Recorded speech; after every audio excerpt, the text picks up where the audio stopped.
Thank you to Dean Conlon, to the members of the faculty, distinguished guests, the beautiful band, proud parents, and especially thank you to the beautiful class of 2011. I'm really honored to be here to celebrate the hard work you've done, all of the well-deserved accomplishments that you have this year. You have so much for which to be proud, so much to dream. And Peggy's actually wrong that there's no connection between my family and Notre Dame. It might not be as obvious, but as she said, I come from a very large Austrian Catholic immigrant family for whom football loomed large in our mythology. And my father, Bob Novogratz, was actually on the last undefeated Army team, class of 1958. And so as the mythology goes in our family, in 1957, Army played Notre Dame at Memorial Stadium in Philadelphia in front of 100,000 people. And if you can imagine my grandmother in her house dress with her black lace-up shoes, having come as a full-fledged adult to the United States, she watched the game with real trepidation, and it looked like Army was going to win. And in the last few seconds of the game, Monty Stickles kicked a field goal, and Army lost. And my grandmother that night took my father aside and said, "You know, Bobby, I knew actually they were going to lose. Army was going to lose today because I've never seen so many people at a football stadium saying the rosary before." So now it's the next year, the stakes are really big. It's 1958. Army's almost hitting their undefeated record, and 36 Novogratzes and friends pile into cars from this little cement town, Northampton, Pennsylvania, and they drive halfway across the country to watch their native son play. And my grandmother takes a tour of the campus and comes back the night before the game and says, "You know, I really love you, and I'm rooting for Army, but I just don't think there's any chance that Army's going to win because everywhere I go, there's a priest saying Mass." And so, as it turned out, Army won. And my Uncle Ed was so excited because my grandmother had so convinced him that this was the impossible that he literally jumped over the fence and over the shoulders of cadets to give my father a big bear hug. And we've held that story as myth for what Notre Dame really means in this family, and how the Fighting Irish are such a beacon for not only immigrant families, but for individuals who really believe in this dream, that this combination of scrappiness and determination, of inclusivity and of faith can really lead to extraordinary change. So you see, it doesn't matter if you're connected by blood to having gone to Notre Dame. I think this is a place that has enough mythology that it can impact people all around the world. Every one of you graduates chose to come to a business school that declares as fundamental to its value system values like human dignity and concern for the poor and vulnerable. These are not words you typically associate with business, and yet they must become fundamental and central to the way we think about using as a business as a tool for changing problems in the 21st century. And so you're so lucky to be coming from a place that builds it from the inside out. And every one of you, through your studies at Notre Dame and through your experiences, understands that even more than the tools of business, we need to develop in ourselves the skills of leadership, the quality of leadership. And as Dean Conlon told me before, that Notre Dame really focuses on building not only your minds, but also your hearts. And I was thinking about that, and it reminded me of one of my favorite quotes by Dr. Martin Luther King, who says that love without power is anemic and sentimental, and that power without love is reckless and abusive. And so may you all, as you move through whatever it is that you choose to do in the world, walk with that sense of developing operational and financial skills so that you can really manage and execute, but always move from a place of what we call moral imagination, this idea that you need to put yourself in somebody else's shoes and really build solutions from that perspective. So now that you have your degree or will soon, from Notre Dame, what will you do? Every commencement speaker that I've ever heard tells you to start with your passion, follow your bliss, do what is closest to your heart. And it's true, even though it might sound trite. But even more surprisingly, it sounds easy. And what's really been striking to me lately is how many young people, as well as people in their 50s and 60s, call me, email me, and say, either I really want to follow my purpose, but I haven't figured out what it is yet, or they say, I know what my passion is, but it feels too hard to start now. My boyfriend or my girlfriend thinks I'm a lunatic, my parents think I'm ruining my career, my current boss thinks I would be crazy, and the places that I would have to go don't feel safe. But if I've learned anything in my life, it's that life isn't safe and that there is no halfway. One of my favorite quotes from literature was written by a woman named Tilly Olson. She was a Russian immigrant who wrote in the 1950s and 60s in the segregated South. And there's a scene in her short story called Oh Yes, where there's a white mother looking at her daughter who's befriended an African-American little girl going to a mostly all-white school. And she knows that the little girls both are being marginalized. And she says, as she's seeing the girl, better immersion than to live untouched, yet how will you sustain? Better immersion than to live untouched. Better to give something everything you have inside of you and fail than to play it safe and never know what you really could have been, never know what you really could have done. And so as you look into our increasingly complex and growing world, what will you decide to do with your life? On which problems will you work? I think one of the biggest problems for your generation is that you have so many choices. And I know a lot of people who are always looking to keep their options open. So they'll do one thing as long as they can, it will lead to another thing. But I worry that for those individuals at the end of their life, they may end up with a lot of options, but nothing else. And so I would tell you all to commit to something bigger than yourselves. It might not be the right thing at first and you can course correct, but it's better to fail and change than to not try. As Peggy said, I started my own career in international banking, and I actually ended up loving everything about it, though I didn't think I wanted to be a banker. I loved the way money could be invested into businesses and suddenly you'd see jobs and new ideas coming to fruition. I loved the way numbers could tell a story about a company. But this was in the early 1980s, and I ended up spending my time in 40 countries, but a lot of it in Latin America, where we were making loans to the elites who would often move the money right offshore to the Cayman Islands. And I noticed that the middle class and the poor couldn't even walk through the doors of the bank. And so I decided that I was going to go to Africa and to try my hand at this new thing called microfinance, which nobody knew or understood. And just as I hear so many young people saying today, those fears are truth. My uncle told me I was destroying my life. My mother told me that only homely nuns should go to Africa to try to save the world, and that I was clearly never going to be married in my life. And my boss offered me this really big job that made it very difficult to walk away from. But something inside me knew that I had to do it. And yet, rather than be rewarded for making this great, brave decision, which is how I looked at it, all I met when I first moved to Kenya and then the Ivory Coast was failure. In Kenya, I was asked to help analyze the whole financial structure of this microfinance organization, and I spent hundreds of hours on it, and then the executive director burned my work and threw it away. And in Ivory Coast, I was told in no uncertain terms that I was neither wanted nor welcomed and threatened with voodoo and poisoning. So it was intense. And yet, despite the fact that I felt like nothing but a failure, I started to realize that I was learning a lot, not only about the world, but about myself. I was learning about development and how so often we go into new places thinking that we have all the answers for people, rather than having the humility to listen, and that I, who didn't see myself in this way, was one of those kinds of people.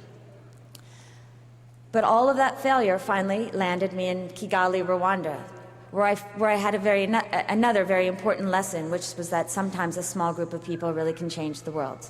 And I found 5 Rwandan women, and together we started the first microfinance bank in that country. Still exists today. And it was extraordinary.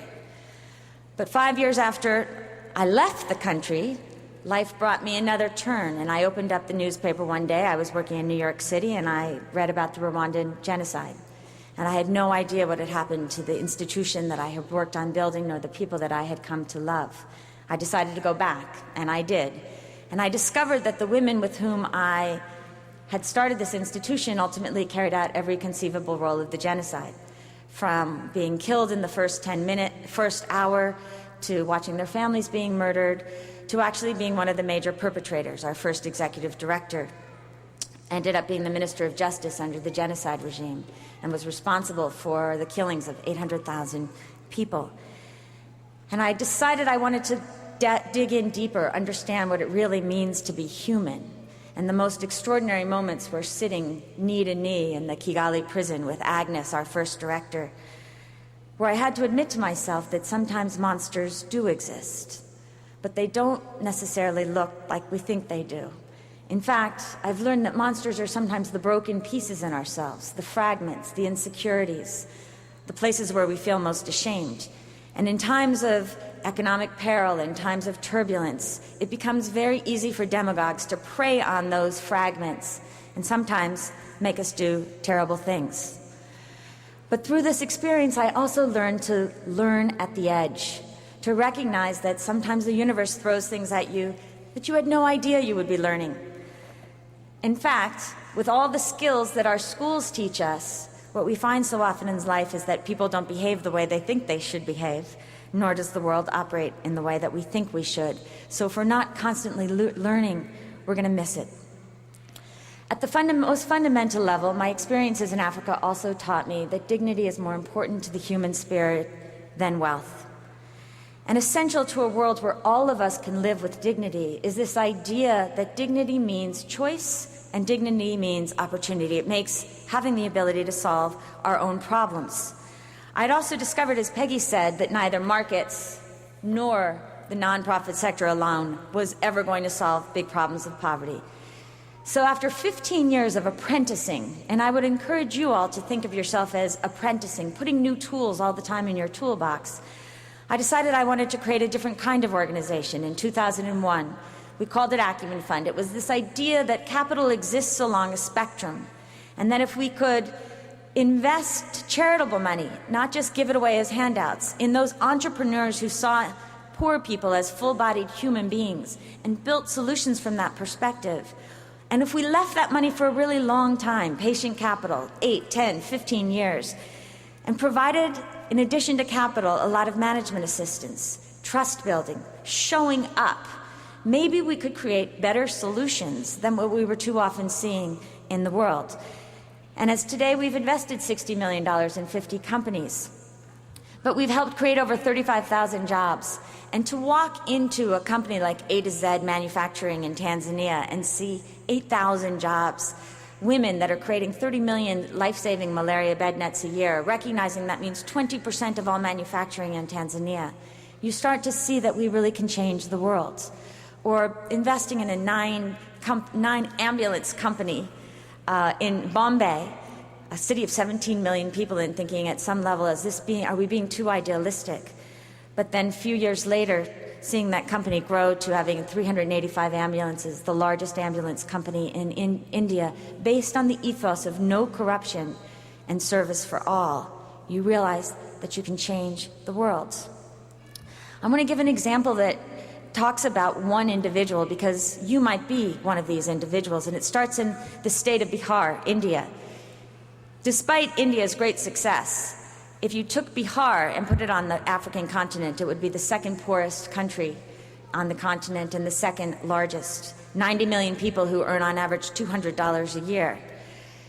The government of India had declared 65 million people living in 25,000 villages economically impossible to reach with conventional electricity. So enter one young entrepreneur, trained at the best schools in the world, understood his privilege, came from Bihar, was working in the semiconductor industry in LA, and he decided he was going to go back and he was going to find a different solution. And like me, when he first started, he failed. He tried solar, too expensive. He tried Jatropha, biofuel, it didn't work. And finally, he looked around himself and saw that he was standing in the middle of the rice belt. And was there a way that he could convert rice through gasification into electricity? And for a couple of years we worked with him and we couldn't make the business plan work. But ultimately, there was another innovator in government. So you don't have to just go into business or the nonprofit sector. There's government there. And they worked out a 30% subsidy for every plant that he built. And today he's in 65 villages, electrifying 150,000 homes. And the government has a model for what it could take to bring electricity to places that the world had written off. That's the kind of thinking that we need. I'm so often asked these days to talk about the future of capitalism. Is it broken? Do we need a new model? And I think that that's the wrong question, because on the one hand, capitalism has raised 400 million people out of poverty in the last 15 years. But on the other hand, we're seeing this incredible disparity growing between rich and poor. 2% of us own 50% of the world's assets, and 50% of us own 1% of the world's assets. And what's different about the world today is that we can see each other. And we as human beings don't make decisions about ourselves based on absolutes, but rather we base our decisions about who we are based on where we are relative to each other. And so the question isn't, is capitalism broken? But the question is, can we build in ourselves the qualities of leadership that make us do the things because they're the right thing to do and not just because they're legal? When I look at all of you, I see an extraordinary generation. And I get to interact with you and people like you all the time. I think you're the best generation, certainly that I've seen in my lifetime. You're idealistic and you're pragmatic. You understand that working on these issues is not about just doing good, but it's about taking on some of the most intellectually challenging problems of our time. In one of his famous poems, the Irish poet Seamus Heaney talks about moments when hope and history rhyme. And when I look at all of you, I see that hope in all of your faces.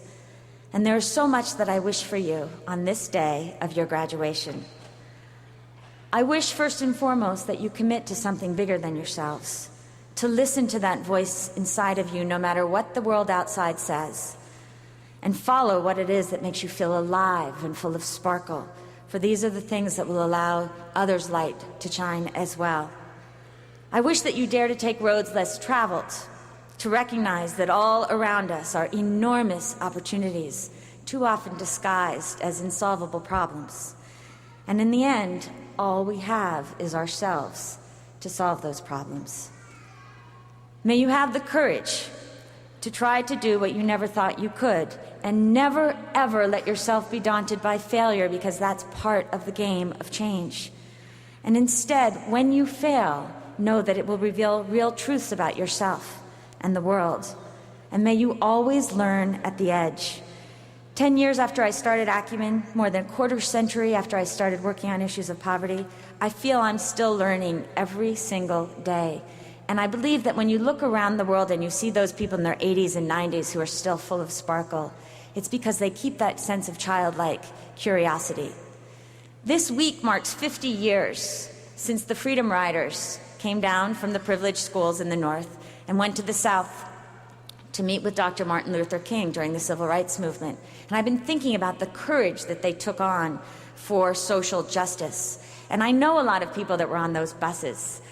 I also know a lot of people who were in university and graduate studies then who didn't get on the buses. And when I talk to them, they say they didn't know what a big deal it was, but that they wished they had. And those people that were on the buses, even if they played a really small role, know that they were part of making history. And all of us stand on their shoulders. And in so many ways, when I look around the world today, I think that today's civil rights movement, your civil rights movement, is about using the tools of business to figure out what it takes to extend that fundamental assumption that all men are created equal to every human being, man, woman, and child on the planet. And we have the tools to do it. I had the great opportunity of working with Dr. Robert Coles, the child psychologist who was part of desegregating the southern schools. And he tells this story about working with a young girl, 6 years old, named Ruby Bridges. She was the first African-American girl to go to an all-white school in New Orleans, but in the entire country. And he said that every day he would see Ruby in this beautiful little dress, head held high with great sense of dignity, walking through a phalanx of angry white people screaming at her, calling her a monster. And every day it looked to him like she was talking.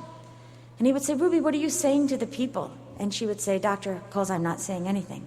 And finally he said, I see you saying something. What is it that you're saying? And she said, Dr. Coles, I'm not saying anything, I'm praying. And he said, well, then what is it that you're praying? And she said, I'm praying, Father, forgive them, for they know not what they are doing.